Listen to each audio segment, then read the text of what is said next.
sit because you are just not ready for this one. That's coming. Today we're talking about the 1904 St. Louis Olympic Marathon. That wasn't just a competition. It was just a sports competition. It was an absolute mess, and it was like a comedy, basically. It held on August 30, 1904, during the St. Louis World's Fair. The course was 24.85 miles of unpaved, dusty country roads.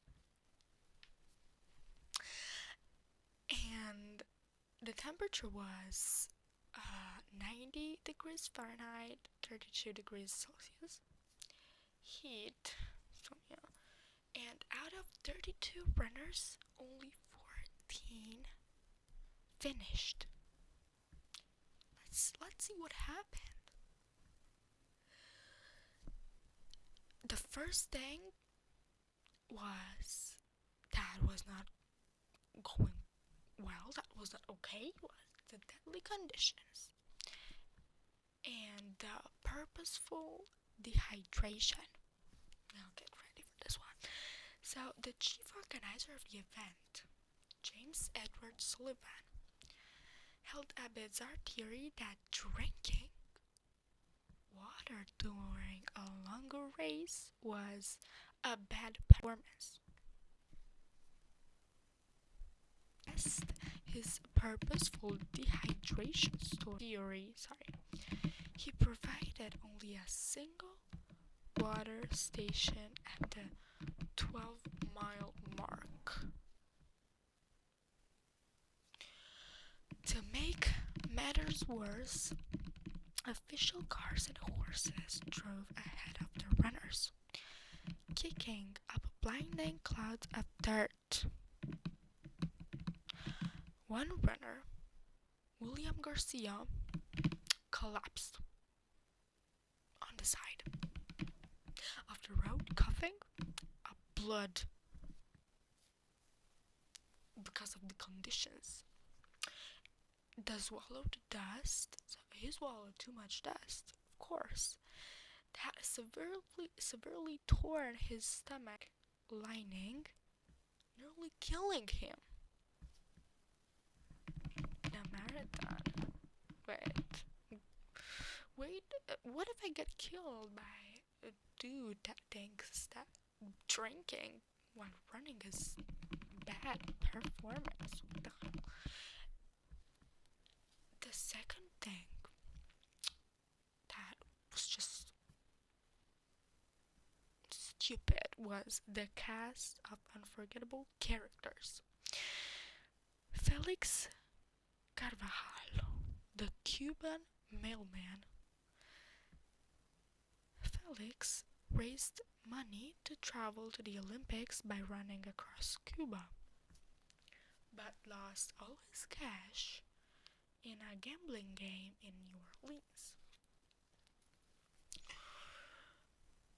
He hitchhiked to St. Louis, showed up at the start line wearing long pants, a straight shirt, and heavy boots.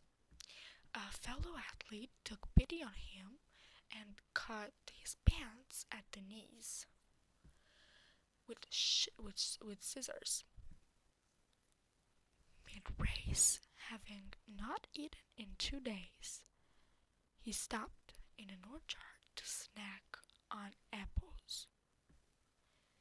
They turned out to be rotten, giving him severe stomach cramps. So what did he do? What did he possibly do?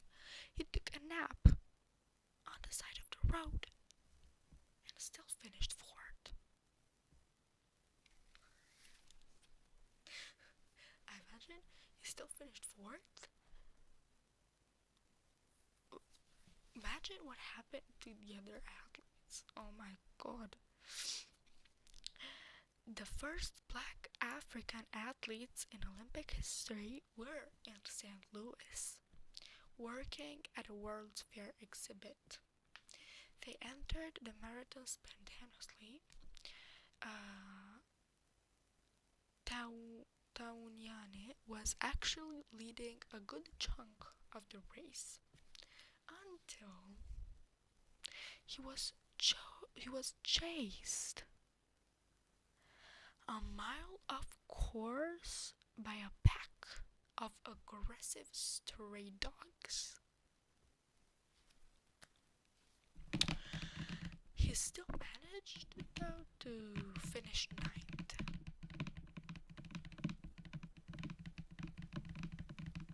Okay, let's get. Let's. Okay, the third stupid thing was the fake winner and the rat poison champion. So there was a finish line drama, which was the climax of the madness. The imposter, Fred Lords. Who was this guy? Around mile 11, American runner Fred Lords suffered severe leg cramps and quit. He jumped into his manager's car and rode for 11 miles. And when the car broke down, Lords decided to jog the remaining distance into the stadium as a joke. The crowd erupted, believing he had won. And Alice Roosevelt, President Theodore Roosevelt's daughter, even placed a rat on his head before officials realized he had hitchhiked most of the way and disqualified him. That's great. That's great. The actual winner was Thomas Hicks. The real winner,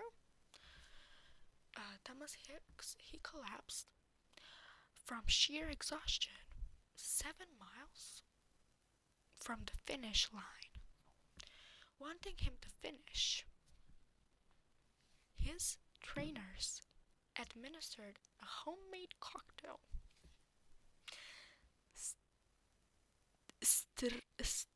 Wait a second.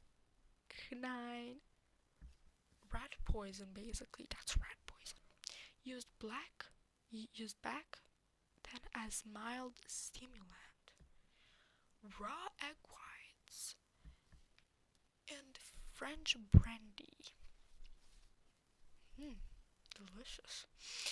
By the final mile, Hicks was hallucinating, gray-faced, and could barely move his legs. His trainers basically hoisted him up, dragging his feet across the dirt so it looked like he was running, and carried him across the finish line. Oh God. Hicks was declared the gold medalist. However, it took 4 doctors and over an hour just to revive him enough to leave the ground. He never ran a marathon again.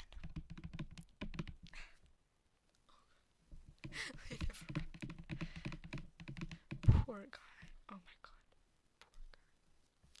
So we can't just say that in that year, the 1904 marathon was dangerous, was a mess, a complete mess, that the Olympics almost dropped the distance running altogether. Today, though, it remains the most absurd, unbelievable event in modern sporting history. That's what it's today. A fun thing to remember after 122 years. Oh my god, that's a lot of time. That's fast. And yeah, that's today's incredible story. Hope you liked it. If you liked it, subscribe and leave a comment. Like the video, leave a comment, and remember you're always welcome here. And nothing. See you in the next incredible story, in the next video, in the next story. Bye bye.